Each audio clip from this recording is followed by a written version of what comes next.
मुत्तहिदा अरब इमारात। अगर कोई औरत किसी अच्छा अगर कोई ख़ातून ख़ुद लज़्ज़ती करे और इंज़ाल ना हो तो ऐसी सूरत में गुस्ल फ़र्ज़ होगा या नहीं? हया के ख़िलाफ़ मसला है, लेकिन आजकल पूछा जा रहा है बहुत ज़्यादा। तो ये बीमारी आजकल औरतों में भी आ गई है ख़ुद लज़्ज़ती की। तो अगर इंज़ाल नहीं होता, डिस्चार्ज नहीं होती, तो गुस्ल फ़र्ज़ नहीं है। अगर डिस्चार्ज हो जाती है तो फिर गुस्ल फ़र्ज़ होगा और गुनाह भी होगा, तौबा इस्तिग़फ़ार करना चाहिए। तो ये हैंड प्रैक्टिस वगैरह या इन चीज़ों की तरफ ना लड़के के लिए जाना जायज़ है, ना लड़कियों के लिए जाना जायज़ है। ये बिल्कुल हराम है, इस्लाम में इसकी बिल्कुल इजाज़त नहीं है।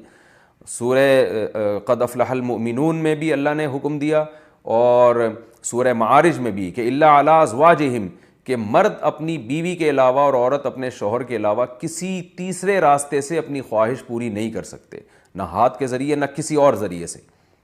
तो और हज़रत उस्मान इब्न मज़ऊन रज़ी अल्लाह ताला अन्हु, ये भी सही हदीस है, फरमाते हैं हम सफ़र में होते थे, बीवियों से दूर होते थे, तो हम पे औरत की जुदाई बहुत शाख गुज़रती थी, अपनी शहवत पे कंट्रोल करना बहुत मुश्किल था। हमने नबी से इजाज़त मांगी कि हम अपने आप को किसी तरह खसी कर दें, नामर्द बना दें, तो आप सल्लल्लाहु अलैहि वसल्लम ने इससे मना किया हमें। अब आप देखें, हज़रत उस्मान इब्न मज़ऊन इतनी शदीद कंडीशन में कि अपने आप को नामर्द करने के लिए वो तैयार हो गए थे। फरमाया, हदीस के अल्फाज हैं, लौ अजाज़ना लख्तसैना, अगर नबी हमें परमिशन दे देते तो हम अपने आप को नामर्द कर देते, यानी हमेशा के लिए नामर्द हो जाते। तो इस कुर्बानी के लिए भी हज़रत उस्मान इब्न मज़ऊन तैयार थे कि इतना ख़तरा था उनको।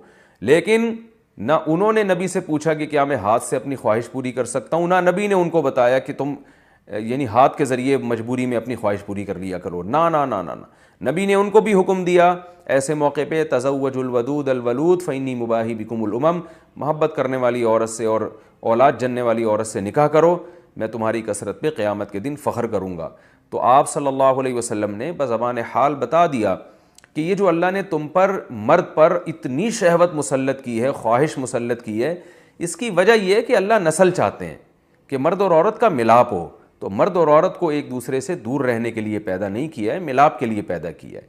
तो इसलिए मिलाप की एक नाजायज़ किस्म है, एक जायज़ है। नाजायज़ है गर्लफ्रेंड बॉयफ्रेंड, ये हराम है। वला मुत्तखिदाती अख़दान वला मुत्तखिदी अख़दान कुरान के अल्फाज हैं, किसी लड़की से तुम्हें दोस्ती की इजाज़त नहीं है। और जायज़ तरीक़ा क्या है, जो सूरह मोमिनून में और सूरह मारिज में अल्लाह ने बयान किया, इल्ला अला अज़वाजिहिम, के अपनी बीवी बना के अपनी ख्वाहिश उससे पूरी करो, फ़इन्नहुम गैरु मलूमीन, और अल्लाह ने फरमाया ये लोग काबिल मलामत नहीं हैं। अगर निकाह के ज़रिए आप ख्वाहिश पूरी करोगे तो आपको दुनिया तो मलामत करेगी, लेकिन अल्लाह की नज़र में आपको सर्टिफिकेट मिल गया कि आप काबिल मलामत नहीं है। यही वजह है कि उलमा ने लिखा है कि जो बीवी के ज़रिए भी अपनी ख्वाहिश पूरी करे निकाह करके, उसे मलामत करना, उसे ताना देना, इस पर कुफ्र का ख़तरा है, क्योंकि अल्लाह ने उसको सर्टिफिकेट दे दिया है कि भाई ये काबिल मलामत नहीं है। तो अपनी जानों पे हम सबको रहम करना चाहिए। ज़िना मुआशरे में बहुत तेज़ी से फैल रहा है, को एजुकेशन सिस्टम ने तो हमारे फैमिली सिस्टम को तबाह बर्बाद कर दिया है। तो अल्लाह मियाँ ने जो इजाज़त दी है, इल्ला अला अज़वाजिहिम औ मा मलकत ऐमानुहुम, और क्या फरमाया, फ़मन इब्तग़ा वराअ ज़ालिक, जो निकाह के अलावा, अल्लाह ने ज़ालिका जो है ना, इसमें इशारा है, हाथ से इशारे के वक्त ये ज़ालिका का लफ्ज़ इस्तेमाल किया जाता है। गोया अल्लाह निकाह की तरफ ना, बीवी की तरफ इशारा करके कह रहे हैं कि इसके अलावा कोई और रास्ता अगर तुमने इख्तियार किया, ये क्यों, गोया हाथ से इशारा क्यों, पता चल जाए बस यही हलाल है, हैंड प्रैक्टिस हलाल नहीं है तुम्हारे लिए। इसी तरह किसी और रास्ते से अपनी ख्वाहिश पूरी करना हलाल नहीं है तुम्हारे लिए। तो इसलिए अल्लाह ने बताया सिर्फ ये बीवी है, सिर्फ ये है, इसके अलावा कोई भी रास्ता इख्तियार करोगे फ़उलाइका हुमुल आदून, ये लोग अल्लाह की हुदूद को तोड़ने वाले हैं।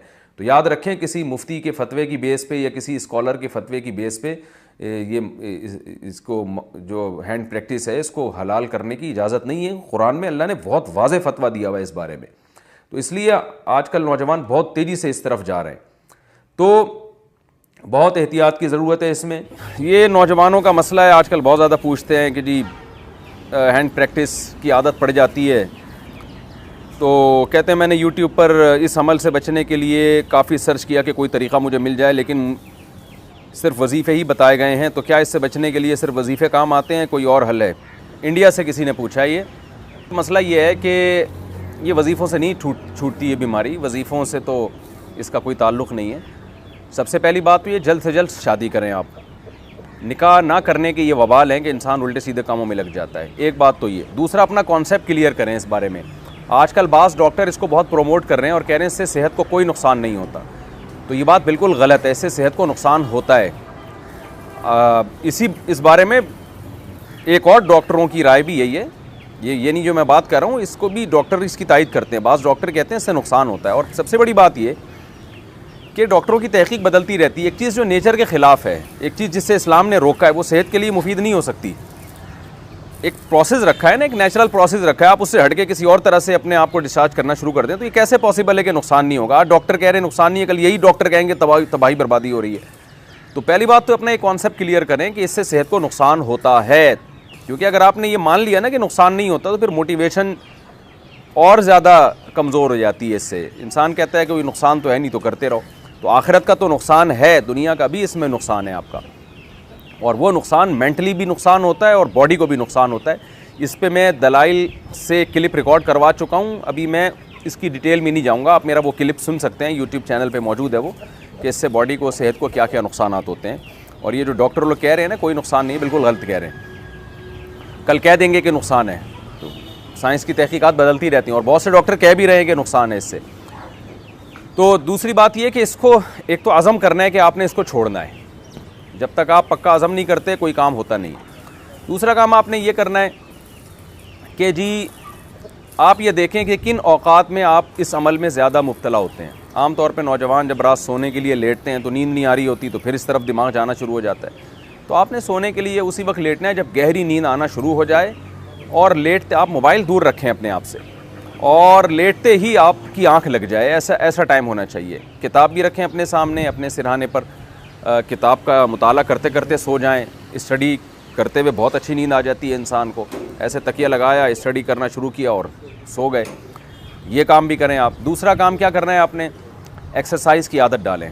आदमी जब मेंटली हेल्दी होता है ना तो ये उल्टे सीधे कामों में नहीं लगता वो, और अपने आप को जब अच्छे कामों में थकाता है तो बुरे कामों से अपने आप को बचाता है। सुबह उठ के ज़बरदस्त किस्म की जॉगिंग करें और शाम के टाइम पे आप जिम जाएं, खूब अपने आप को थकाएं, उसके बाद अच्छी खुराकें खाएं, आपको अच्छी नींद आएगी। फिर जब आपकी बॉडी बनना शुरू होगी, आप शीशे में अपने आप को देखेंगे कैसा हैंडसम स्मार्ट नज़र आ रहा हूँ मैं, तो हर वो काम से आपको बचने का जज्बा पैदा होगा जो आपकी बॉडी के लिए, आपकी मेंटली सेहत के लिए नुकसानदेह होगी। ये भी करना चाहिए। एक बात ये भी सोचना चाहिए कि जो लोग इस अमल में मुब्तला होते हैं, निकाह के बाद उनको ज़ौजा से हम बिस्तरी में जो लज्जत आनी चाहिए, जिस पीक की लज्जत आनी चाहिए, उससे वो महरूम हो जाते हैं।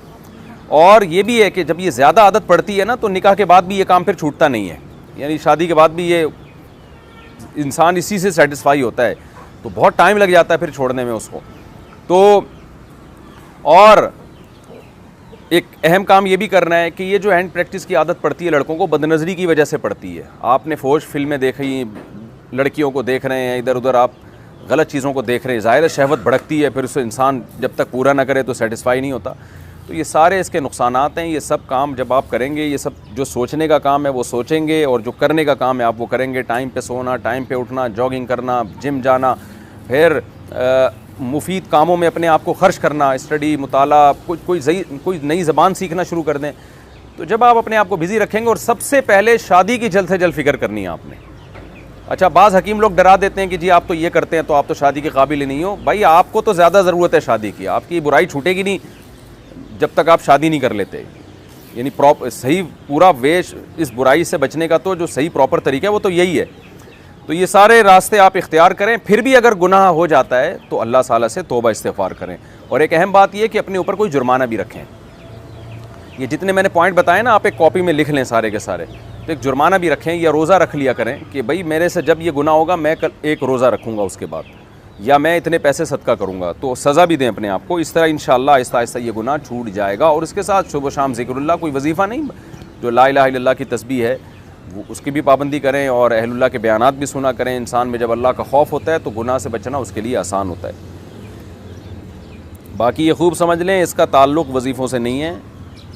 ये एक बॉडी की रिक्वायरमेंट होती है। जब हलाल नहीं मिलता तो फिर गंद में मुँह मारता है हर आदमी।